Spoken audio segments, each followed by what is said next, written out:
So hello friends, welcome back to Bharat Telugu academy. చూడండి, ఈరోజు వీడియోలో ఏంటంటే మన సీసీఏ వాళ్ళు అయితే ఉన్నారు కదా, కోర్స్ కమిటీ యాక్ట్ అప్రెంటిస్, వీళ్ళ కోసం అనేది ఒక చిన్న అప్డేట్ అయితే తీసుకురావడం జరిగింది వీడియోలోనే. అది చూడండి, ఇది ఏంటంటే వీళ్ళైతే ఉన్నారు కదా, ఇప్పుడు యాక్చువల్గా ఏంటంటే లాస్ట్ డేట్ ఎండింగ్ డేట్ ఉంది కదా. కొంతమంది అయితే యాక్ట్ అప్రెంటిస్ కంప్లీట్ అయిపోయిన ఉన్నారు. నెక్స్ట్ ఏంటంటే కొంతమంది చేస్తుంటారు అనమాట, ఇంకో 1 month అలా పెండింగ్ ఉందని చెప్పి అయితే అంటారు. నెక్స్ట్ ఏంటంటే కొంతమంది ఇంకేంటంటే సర్టిఫికేట్ కూడా ఇష్యూ అవ్వదు అనమాట ఇంకా. ఓకేనా. నెక్స్ట్ కొంతమంది ఏంటంటే ప్రాక్టికల్ ఎగ్జామ్ రాస్తారు యాక్ట్ అప్రెంటిస్లో. ఎగ్జామ్ అయిన తర్వాత ఇంకా సర్టిఫికేట్ ఇచ్చేయాలి, ఇంకా రిజల్ట్ రాలేదు. ఈ అన్ని డౌట్స్ అనేది చాలామంది అడుగుతుంటారు మన కామెంట్ సెక్షన్లో. ఓకే, నీ డౌట్స్ అన్నింటికి అయితే మటుకు ఈ వీడియోలో అయితే మనం ఆన్సర్ అయితే ఇవ్వడానికి ట్రై చేద్దాం. ఓకేనా, చూస్తుంటారు కదా. ఓకే, వీడియో అయితే ఎండ్ వరకు చూడండి.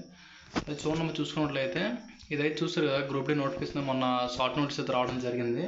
చూడండి, ఇందులో చూసుకున్నట్లయితే 32,000 వేకెన్సీ ఇవ్వడం అయితే జరిగింది కదా. ఓపెనింగ్ నోటిఫికేషన్ ఓపెనింగ్ అప్లికేషన్ చూసుకున్నట్లయితే January 2025 January 23 అని అయితే ఇవ్వడం జరిగింది. దీని క్లోజింగ్ డేట్ చూసుకుంటే 22 February వరకు అయితే ఉంది కదా. 22 February వరకు అయితే ఉండడం అనేది జరిగిందనమాట. ఓకేనా. అయితే చాలామంది ఏంటంటే అడుగుతున్న క్వశ్చన్ ఏంటంటే, చూడండి, అయితే 22 February వరకు అయితే ఉంది కదా. 22 February వరకు అయితే ఉంది కదా అన్న, మాదేమో 16 February అయితే రిలీవ్ అవుతాం మేము అప్రెంటిస్. ఓకేనా. నెక్స్ట్ ఇంకా చాలామంది ఏంటంటే 20 February రిలీవ్ అవుతాము, మాది 19 Februaryకి సర్టిఫికేట్ వచ్చేది, అప్రెంటిస్ సర్టిఫికేట్ మేము ఎలిజిబులా కాదా, ఇటువంటి చాలా క్వశ్చన్స్ అనేవి అడుగుతున్నారు అనమాట. అవి చూడండి, మా దీనికి సంబంధించింది 2019 వేకెన్సీ అయితే వచ్చింది కదా. దీనికి సంబంధించి ఇందులోనైతే అప్రెంటిస్ వాళ్ళకి సంబంధించిన ఒక నోటీస్ అయితే ఇందులోనైతే ఇవ్వడం జరిగింది. ఓకేనా. 19 పేజీలోనైతే 12.1 పేరాలు అయితే ఇవ్వడం అనేది జరిగిందనమాట. ఓకేనా. చూడండి, దీనికి సంబంధించిన ఇక్కడ ఏమంటారంటే, the vacancies period of the amount course committee act apprentice CCS training establishment processing of the national apprentice certificate. వాళ్ళకి ఏంటంటే వీళ్ళు దీనికి సీసీఓలకి ఎలిజిబుల్ అవ్వాలంటే ఏంటంటే వీళ్ళకి ఎన్సీబీటీ నుంచి ఒక నేషనల్ అప్రెంటిస్ సర్టిఫికేట్ అనేది దాన్ని ఎన్ఏసి అంటారు. అది అనేది వీళ్ళకి ఇద్దరు ఉండాలన్నమాట. దీనికి ఎలిజిబుల్ అవ్వాలంటే సీసీ వాళ్ళకి అదే ఉంటే మీకు 20% కోటా ఉంటుంది. వితౌట్ పీఈటీ అనేది ఉండడం అనేది జరుగుతుంది అనమాట. అది చూసారు కదా, ఇక్కడ ఏంటంటారంటే బిఫోర్ అనమాట. ఇక్కడ ఏంటంటే 22 ఉంది కదా, అంటే 22 February లాస్ట్ డేట్ అనమాట. ఇక్కడ 22 February అంటే 22 February బిఫోర్ అనేది మీ అప్రెంటిస్షిప్ కంప్లీట్ ఫ్రమ్ 16 అయిపోయింది అనుకోండి. 16 అయిపోయి నెక్స్ట్ మీ చేతిలో సర్టిఫికేట్ కూడా ఉండాల్సి ఉంటుంది. ఓకేనా. నెక్స్ట్ ఏంటంటే నెక్స్ట్ చెప్తాను చూడండి, సర్టిఫికేట్ ఉండాలి, అది కూడా చూడండి వీడియో. ఓకేనా. నెక్స్ట్ చూడండి, 16 మీరు రిలీవింగ్ అయిపోయింది అనుకోండి, ప్రాక్టికల్ ఎగ్జామ్ అయిపోయింది. Okay, no problem. Next 20 eligible అయిపోయింది, నో ప్రాబ్లం.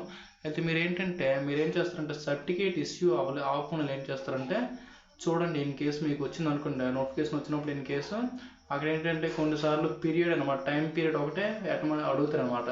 సర్టిఫికేట్ నెంబర్ అని ఇన్ కేసు అడగపోయాడు అనుకోండి, అడగకపోతే టైం పీరియడ్ కానీ అడిగినట్లయితే మీరు టైం పీరియడ్ అనేది ఇచ్చేయండి అక్కడ. ఓకేనా. టైం పీరియడ్ అనేది ఇచ్చేయండి.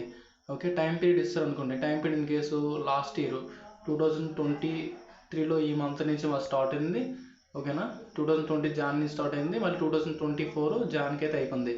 ఈ విధంగా అయితే టైం పీరియడ్ అయితే ఇచ్చేయండి. ఇన్ కేసు సర్టిఫికేట్ నెంబర్ అడగకపోతే అలా చేయండి. ఓకేనా. సర్టిఫికేట్ నెంబర్ కానీ ఇన్ కేసు అక్కడ అడిగినట్లయితే అలాగే అనేది చేయకూడదు. ఇన్ కేసు చేసినట్లయితే మీకు అనేది డాక్యుమెంట్ వెరిఫికేషన్ అనేది మీకు అనేది తీస్తారు అనమాట. డీవీలు అనేది ఫెయిల్ అవుతారు. ఓకేనా. నేను ఎగ్జామ్స్ రాసి ఇచ్చేస్తాను, వేస్ట్ అక్కడ. ఓకేనా. అయితే నెక్స్ట్ ఇంకో క్వశ్చన్ ఏంటంటే, ఇప్పుడు 22 February లాస్ట్ డేట్ కదా. ఇన్ కేసు మీకు అప్రెంటిస్ సర్టిఫికేట్ 20 వచ్చింది అనుకోండి, మీరు ఎలిజిబుల్ అనమాట.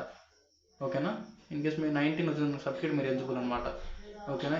Before 22 before last date before మీకు ఇన్ కేసు వచ్చినట్లయితే చేతిలో ఒక సర్టిఫికేట్, అప్పుడు మీరు ఎలిజిబిలిటీ అనమాట.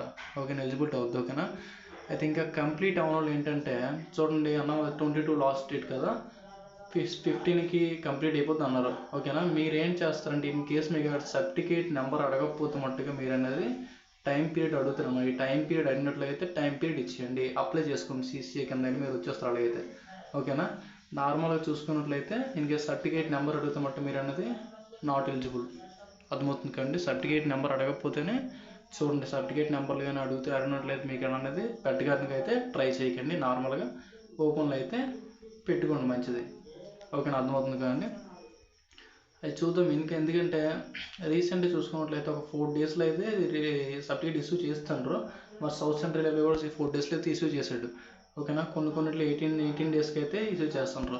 మీరు అక్కడ ఏం చేస్తారంటే, మీకు సంబంధించిన బీటీసీ కానీ ఇటువంటివి ఉంటాయి అన్నమాట ట్రైనింగ్ సెంటర్లో, మెయిన్ ఆఫీసు. ఆఫీస్లో ఏదో ఒక రిక్వెస్ట్ చేయండి అనమాట, ఓకేనా. ఎందుకంటే ఇది ఇయర్ ఏమంటే నోటిఫికేషన్ వచ్చింది, నెక్స్ట్ ఇయర్ వస్తారో అది కూడా చెప్పలేను అనమాట, ఓకేనా. అర్థమవుతుంది కదండి. ఓకే, అయితే 16 రిలీవ్ అయిపోయిన వాళ్ళు ఇన్ కేసు సర్టిఫికేట్ నెంబర్ అడగకపోతే చేసుకోండి. ఎందుకంటే మీ ఎగ్జామ్ అనేది అయిపోతుంది, ఇక్కడ ఎగ్జామ్ అయిపోయిన తర్వాత మీకు ఆన్లైన్కి వచ్చుద్ది. ఇన్ కేసు మీకు సర్టిఫికేట్ వచ్చినా 16 రిలీవింగ్ డేట్ అనేది వస్తుంది అనమాట, ఓకేనా. అర్థమైంది. సీసీ వాళ్ళకి ఇదైనా అప్డేట్, ఓకేనా. మీ ఫ్రెండ్స్ అందరూ ఫ్యామిలీ అందరికి కూడా ఈ వీడియోని షేర్ చేయండి, ఓకేనా. చాలామంది ఈ డౌట్ చాలామందికి ఉండిపోయింది అన్నమాట, ఓకే. అందరూ షేర్ చేయండి, ఓకే. ఇంకేమైనా డౌట్స్ ఉంటే కామెంట్ సెక్షన్లో కామెంట్ చేయండి, నేనైతే రిప్లై అవ్వడానికి ట్రై చేస్తాను, ఓకే. Thanks for watching.